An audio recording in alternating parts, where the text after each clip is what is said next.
की आत्ता शिवसेनेची जी कामगिरी बघितली आता जिल्हा परिषदेत शिंदेंच्या शिवसेनेची म्हणतोय, त्यामुळे एक प्रश्न निकाली निघाला आहे. कारण नगर परिषदांच्या निकाल असतील किंवा महापालिकेचे निकाल असतील, त्यापूर्वी विधानसभेचे निकाल असतील आणि आता जिल्हा परिषद पंचायत समितीचे निकाल. एकनाथ शिंदेंची शिवसेना हीच खरी शिवसेना आणि यावर मतदारांनी शिक्कामोर्तब केलं असं म्हणायचं का? नाही, एकनाथ शिंदेच्या शिवसेनेनं आपली ताकद दाखवली असं नक्की म्हणता येईल. आणि एकनाथ शिंदेंनी आपलं नेतृत्व स्वतंत्रपणे प्रस्थापित केलं. जे ठाकरेंच्या शिवसेनेपासून बाजूला जाऊन करणं ही खूप कठीण गोष्ट होती, ती त्यांनी केलेलं आहे. यासाठी त्यांनी अनेक गोष्टी केल्या, त्याची सविस्तर चर्चा करत, पण ते त्यांचं नेतृत्व आता इस्टॅब्लिश झालेलं आहे. ते ग्रामीण भागात पण आहे हे आता मान्य करायला पाहिजे. तो भाग आहे, पण याचा अर्थ असा नव्हे की त्यांचीच शिवसेना ही खरी किंवा एकमेव शिवसेना आहे. की मध्ये जरी भाजप आणि एकनाथ शिंदेच्या शिवसेनेला बहुमत मिळालं असलं तरी उद्धव ठाकरेंच्या शिवसेनेचं काही फार मोठं नुकसान झालंय किंवा अगदीच ते मागं पडले असं नाही आहे. जिथं शिवसेनेची मूळ ताकद आहे तिथं शिवसेना अजूनही त्याची पाळंमुळं भक्कम आहे, हे आपल्याला मुंबईचा निकाल सांगतो.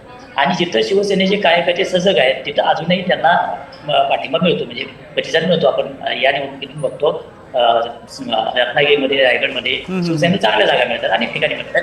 त्यामुळं एकनाथ शिंदेचं नेतृत्व प्रस्थापित झालं म्हणजे उद्धव ठाकरेंच्या शिवसेनेचं काही ती संपली किंवा त्याचं भविष्य द्यावी असं मला वाटत नाही. कारण आजकाल इतकं सरळ नसतं. त्यामुळं या दोन्ही संघटना इथून पुढं पण चालत जातील आणि त्यांची जी बडस्थानं आहेत त्याच्या आधारावर त्या चालत जातील. एकनाथ शिंदेचं नेतृत्व प्रस्थापित झालं ते ग्रामीण भागात पण आहे असंच म्हणता येईल. यामध्ये ज्या गोष्टी मगापासून आपण करतो आहोत ते एकनाथ शिंदेंनी भाजपपेक्षा मोठ्या प्रमाणावर त्यांच्या पक्षामध्ये अन्य पक्षातून लोक आणले आहेत आणि ते लोक मुळातच निवडून येण्याच्या क्षमतेचे असे लोक आणले आहेत. त्यांना असं दिसतं आता की काँग्रेसमध्ये किंवा शरद पवारच्या राष्ट्रवादी काँग्रेसमध्ये आता काही आपल्याला राजकीयदृष्ट्या फार भवितव्य नाही असं वाटलं आणि ज्यांना सत्तेसोबतच काय मिळायचं आहे त्यांचा पहिला प्रेफरन्स मला वाटतं किमान पश्चिम महाराष्ट्रातही एकनाथ शिंदेची शिवसेना आहे, त्यानंतर भारतीय जनता पक्ष आहे. त्यामुळे तुम्ही बघितलं तर या जिल्ह्यांमध्ये विशेषतः शिंदेच्या शिवसेनेकडे कल जास्त दिसतोय आणि त्यातूनही ताकद आल्याचं दिसते. त्याची ताकद काही केवळ फक्त एकनाथ शिंदेच्या नेतृत्वाची अशाचा भाग नाही, हे जे नवे लोक जोडले गेले आहेत त्यांची आपापल्या भागातली ताकद आहे आणि अल्टिमेटली पक्षांची ताकद ही अशा गोळाबेजून होत असते. आणि आता केशव उपाध्यायांनी एक खूप चांगलं सूत्र आपल्याला सांगितलं की पक्षाचा विस्तार करायचा असेल तर बाहेर लोक घ्यावे लागते. आता एकदा मान्य केल्यानंतर मग बाकी सगळ्या गोष्टी आपोआपच निघाल्या.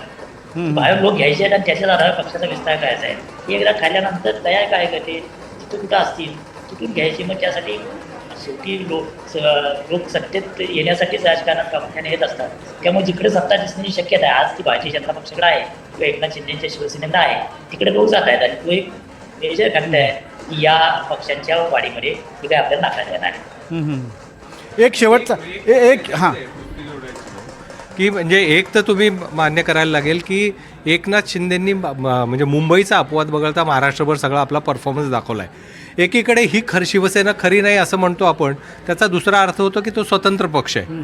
जर स्वतंत्र पक्ष म्हणून जरी अस्तित्व धरलं तर कुठल्या पक्षाने महाराष्ट्रात 4 वर्षाच्या कारकिर्दीमध्ये 8 खासदार, 50-60 आमदार आणि 400 नगरसेवक आणि आता एवढे जिल्हा परिषद सदस्य असं कोणता पक्ष आहे जो 4 वर्षात एवढा उभा राहिला? एक तर तुम्ही शिवसेना म्हणून त्यांना मान्य करावं लागेल किंवा ग्रामीण महाराष्ट्रामध्ये शिवसेना म्हणून त्यांनी स्वतःला प्रस्थापित केलं हे मान्य करावं लागेल, किंवा वेगळा पक्ष म्हणत असाल तर वेगळा पक्ष म्हणूनही सिद्ध केलं हेही मान्य करावं लागणार. खरी शिवसेना खोटी शिवसेना या वादात न जाता त्यांच्या कामगिरीवर आपण त्यांचं मूल्यमापन जय हे आव्हान मोठं आहे, वाढत चाललंय. म्हणजे आतापर्यंत भाजपसोबत शिवसेनेचा सामना होता ठाकरे गटाचा, तो आता आणखीन एक भिडू आलेला आहे त्यात. हा, ते दोन्ही एकच आहेत ना. हे म्हणजे छापा काय आणि काटा काय, शेवटी सामना रुपयाशीच आहे. म्हणजे छापा म्हणजे रुपया नसतो आणि काटा म्हणजे सुद्धा रुपया नसतो, दोन्ही मिळूनच रुपया होतो. तो भाजप काय आणि एकनाथ शिंदे काय, एक छापा एक काटा, एका नाण्याच्या 2 बाजू आहेत. तर आमचा सामना दोघांबरोबर ह्यात काही शंकाच नाही. पण मला एका गोष्टीचं आश्चर्य वाटलं, म्हणजे देशपांडे सर, जर मी चुकत नसेल तर त्यांनी सुद्धा LLBचं शिक्षण पूर्ण केलेलं आहे जर मी चुकत नसेल तर. पण असं करताना लिगल लॉजिक त्यांना गणलेलं आहे. म्हणजे ज्यावेळेस केस चालू होती ना त्यावेळेस आम्ही म्हणत होतो की जनतेच्या दरबारात जो सिद्ध करू त्यावेळेस हे म्हणत होतं की नाही आता म्हणजे हे म्हणजे देशपांडे सर नाही, जनभावना पण नाही भारतीय जनता पार्टीचे लोक की नाही नाही नाही नाही आता निवडणूक आयोग सांगेल, कोर्ट सांगेल ते वगैरे, कोर्टात तर पेंडिंग आहे, आता कोर्टात पेंडिंग आहे तर म्हणता नाही नाही आता जनभावना बघा. हे जे चेंजिंग ऑफ गोल पोस्ट आहे ना सोयीनुसार केलेलं, याला काय अर्थ नसतो. मला एका गोष्टीचं केशव सरांचं कौतुक वाटतं आणि मी त्या म्हणण्यावरती अगदी ठाम आहे. ते 2 वरनं 400 वरती गेले आहेत ना सर, तर आम्ही 20 वरनं 600 वरती जायला फार वेळ लागणार नाही. 2-3 वर्षाचा विषय आहे. जी काही संघटनेची घडी विस्कळीत झाली असेल ती पुन्हा बसवता येईल. या 3 वर्षामध्ये आता ती वेळ आहे. सगळ्यात महत्त्वाचं मला या गोष्टीचा अभिमान आहे प्रवक्ता म्हणून माझ्या पक्षाचा, की जे शिवसैनिक लढलेत आणि ज्यांनी 1 जागा 2 जागा 20 जागा 25 जागा सोडून द्या, ते निष्ठेने लढलेत. त्यांनी त्यांचा विचार सोडला नाही, ना धाकदापटशाहीला बळी पडून, ना प्रलोभनांना बळी पडून, ना दबावाला बळी पडून. ही 20 माणसं आहेत ना, ही ताकद आहे शिवसेनेची. ही शिवसेनेला उभारी देतील. प्रत्येक करेक्शन देतो, जनतेच्या न्यायालयात जाऊ याची घोषणा वरळी डोममध्ये, त्याच्यामुळे हां त्याचा निर्णय आला. मला एक ब्रेक घ्यायचा, पण एक शेवटचा मुद्दा, कारण आता शिवसेनेचा मुद्दा आहे, त्यामुळे शीतलजी जबाबदारी वाढत चालली आहे. नक्कीच. एक लक्षात घ्या की शिवसेना आणि भाजपची ही युती आहे, ही नैसर्गिक युती आहे. ही माननीय हिंदुहृदय सम्राट बाळासाहेब ठाकरे यांनी केलेली युती आहे. त्याच्यामुळे याच्याबद्दल छापाकाटा जे काय बोलायचं आहे त्यांना बोलू दे. परंतु एक लक्षात घ्या की आत्ता तुमच्याकडे दिसतंय पंचायत समितीमध्ये 125 पैकी 32 जागा आम्हाला मिळालेल्या आहेत. म्हणजे थोडक्यात म्हणजे तळागाळापर्यंत अगदी गावखेड्यामध्ये हा पक्ष पोचलेला आहे. महानगरपालिकेमध्ये सुद्धा उभाठाला 125 जागा होत्या आणि आम्हाला 405 जागा होत्या.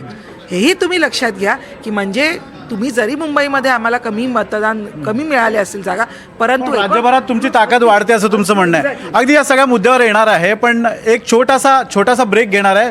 ब्रेक नंतर आपण पुन्हा एकदा या मुद्द्यावर चर्चा सुरू ठेवणारच. एक छोटासा ब्रेक.